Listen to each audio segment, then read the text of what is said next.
Hello and welcome to MissouriNet.com. I'm Bill Pollack, and I'm joined by Jason West of MSHSAA. Super Tuesday. I think it means a little something different here in Missouri. There is a lot going on. Jason, let's just start with basketball because it's now March 1st. I guess we can call this March Madness, Super Tuesday. We can throw anything you want out there, but there's a lot happening, and we've got some sectional play and also some districts semifinals. Busy night of high school basketball around the state.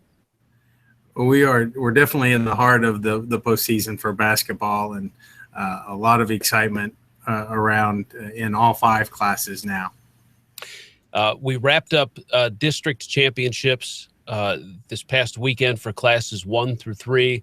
I had an opportunity to see some basketball games around the area, some great games, great fan bases. I saw great sportsmanship, exciting things that were going on. And a lot of times we talk about, and I know you're going to touch on some of the teams that are on some incredible runs, but sometimes there's a program that pops up that has struggled for such a long time. And I'm talking about the West Tran boys. I believe it's their first district title since 1999. So I wanted to just send a shout out to them. And I'm sure there's other programs around the state, but it's nice to see teams that have struggled, haven't been there in a long time, to get to this point now, get into bracket play, and maybe make a special run. Yeah, we have a number of programs around the state. There seems to be a lot of rematches this year in the sectional round. As I was putting the brackets together, I noticed that, which is good on some cases, and some it's not. One that is a new one, the Bloomfield boys in Class 2, District 1. That's been a district that has kind of been run by Scott County Central over decades of whatever class they're in. They kind of flip-flop between Class 1 and Class 2, but Bloomfield was able to come out of that district this year and have a different representative for the first time in a number of years as well, going on what you were just saying. Yeah, that's great. Now, what do we have in terms of undefeated teams that are making incredible runs this year? Well, right now we have 3 undefeateds left in Class 1, 2, and 3. And in a kind of surprising turn, they're all on the boys' side this year. Normally we have 1 or 2 on the girls' side, but all 3 of them are on the boys' side this year, and that's Winston and Stanberry out of Class 1. Winston was at the Final Four last year. Stanberry won, made it to the championship game a few years ago. So these are kind of programs that have had some recent success, but oddly enough, if they both win tonight, then they'll face each other in the quarterfinal on Saturday. So that's going to be a very intriguing matchup. And then the other one is one that we haven't seen a lot of, but Rich Hill down in kind of the western side of the state, kind of south central, southwest part of the state, is 28-0 coming out of Class 2. So those are the 3 undefeateds that we have right now. Talking with Jason West of MSHSAA. This is completely, obviously unscientific, just an observation of mine. I'm surprised that there are not any undefeated girls teams, and you talked about there being a surprise. To me, when I watch high school athletics, and this isn't a knock against boys at all, but to me, it just seems like girls are more consistent, that they don't have the up and down emotion. I could be completely wrong. Maybe they do a great job of masking it. But to me, it just seems like when you get a good basketball team, that they're just very steady and they just keep going the route. Where guys just, I don't know, they'll tend to panic and maybe get out of their system if they're having a rough night. So for boys teams to go undefeated, I think that's a major accomplishment. But on the flip side of that, I'm kind of surprised that you don't see a little more of that this year from girls programs. Oh, and actually, looking back at the bracket, I did skip one. There is one girls team. Mercer is 26-0 right now going into the sectionals tonight. So we do have one girls team this year and Mercer's one that has been pretty good. There's one of their alums are playing for the Lady Tigers at Mizzou now, Miss Michaelis. So they've been a program that has been up there in recent, and we do have a number of one-loss teams. Central Park Hills in Class 3 on the girls' side, they're a returning champion.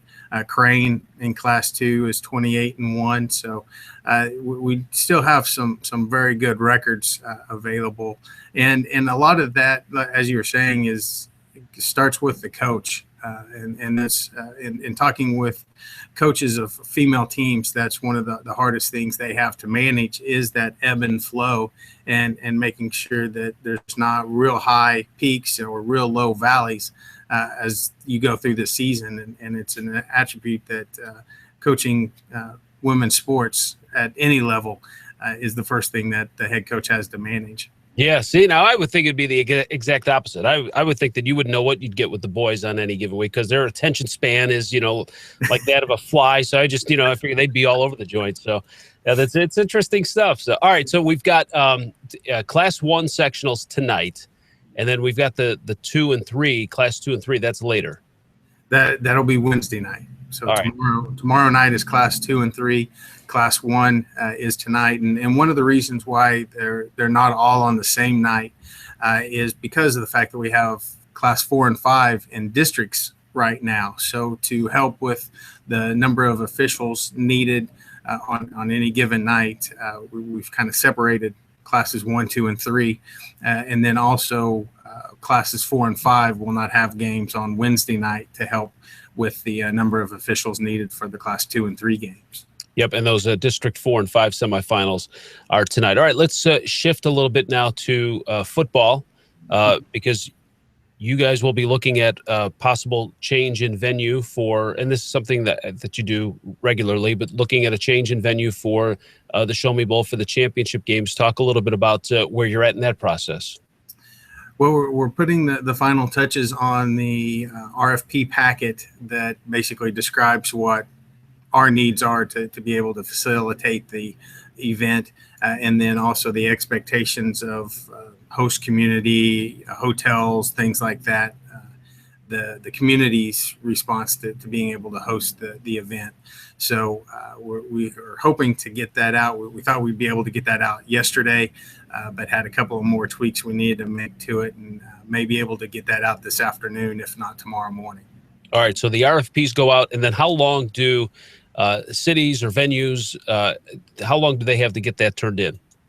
We're looking at an April 1st opening here at the office. The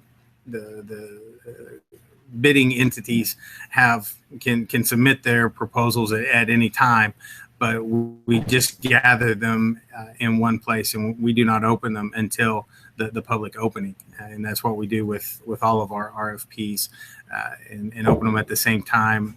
Anyone can attend that to see what the proposals are, and a number of the entities or outlets, CVBs, people like that are putting the bids together. We do have some of them come to Columbia and are present when we open those bids to see what at least the preliminary numbers are. All right, very good. This Hangout brought to you by Missouri NEA. If there was a teacher that had an impact on your life, tell us your story. Teacherwordsmatter.org. A chance for you to win $500, and we'll have that winner after the winter season, after the basketball championships. And, we're talking about Super Tuesday today with all the basketball going on, the requests for proposals for football. Yesterday was the first official day of spring practices for sports, too. So kids were out there. Beautiful weather for that. I saw golf clubs, tennis rackets, bats and gloves, you name it. Everyone got to enjoy the weather yesterday. That it was a great way to start off spring practice. Hopefully Mother Nature will give us a few more days like that during the spring as well. And then now remind everybody, what's the protocol on the number of practices that teams need to get in? Each team will, or each person participating on the team will still need to get in 14 practices prior to the first competition. So even if you may have missed yesterday's practice, you should still have enough days here to get in those 14 days in those 14 practice sessions. One practice session a day, obviously.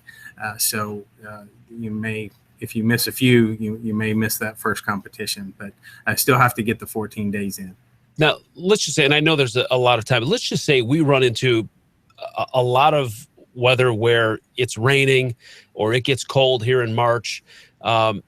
What happens to teams if you can't get out on the tennis courts because the courts are wet?